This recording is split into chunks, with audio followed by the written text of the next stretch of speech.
Thank you very much, Les Kioncola.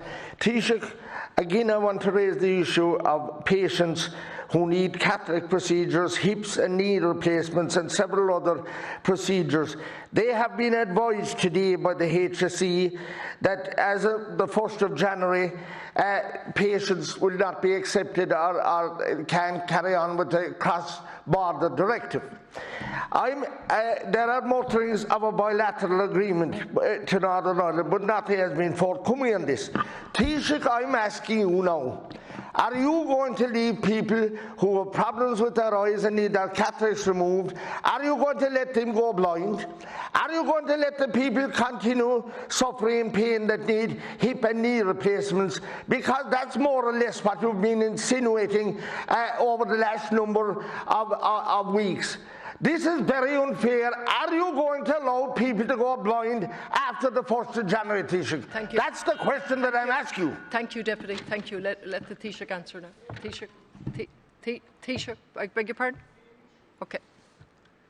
Taoiseach, I too was informed this morning by the CEO of the hospital above in the north, and this Saturday I have a bus going up, and I went on Radio Kerry this morning to discuss this very important issue, because I raised this with you in the Dáil before, Taoiseach. And just to be very clear, 5,500 patients have used this scheme every year for the past 4 years. And it's not just cataract operations, Taoiseach, it's tonsils, it's other orthopaedic procedures, just to name a few.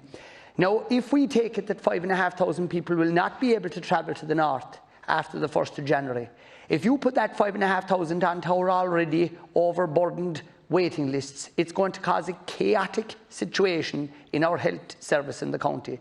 So I too am saying to you, Taoiseach, I'm actually pleading with you today, please ensure that there is a bilateral agreement with the north of Ireland, because we can't have a situation that the only place people can get a cross-border treatment is by going out of this country and going to some place like Spain. That's not going to work, Taoiseach, because the age profile of the people, they're too elderly to travel like that, an awful lot of them. So I'm pleading with you, Taoiseach, to do something for these people. Thank you. Deputy Brendan, are you indicating to come in on this question? This question, I've been indicating for about 10 minutes just to get in. Okay. Taoiseach, thank you. I've made it very clear in the past that because Britain is leaving the European Union, this isn't a scheme, this was a European Union directive. Europe made this facility available to all the citizens of Europe to cross-border for health services and to get recompensed by their own taxpayer then. But because Britain is leaving the European Union, their participation in the directive falls. That's what's happening. But that said, I've indicated in this House, we are negotiating a bilateral agreement. Whether there's a deal or no deal in Brexit, we're negotiating a bilateral agreement with it. And the UK Health Service and the Service in the Republic, or the Department of the Republic, are negotiating. We have in the Omnibus Brexit Bill provisions for Northern Ireland and a whole range of issues. And just to say at the outset, to be fair, historically, under the Common Travel Area, and not just a common travel issue, but historically the British-Irish relationship on access to health services has been excellent. And the UK Health Service and specialist treatments have received many Irish children and many Irish people down through the years. Thank you, Taoiseach. And vice versa here. We know cardiac care now in Ireland is in Crumlin, for example, for children. So that's the spirit in which we intend to proceed. I'm going to move on.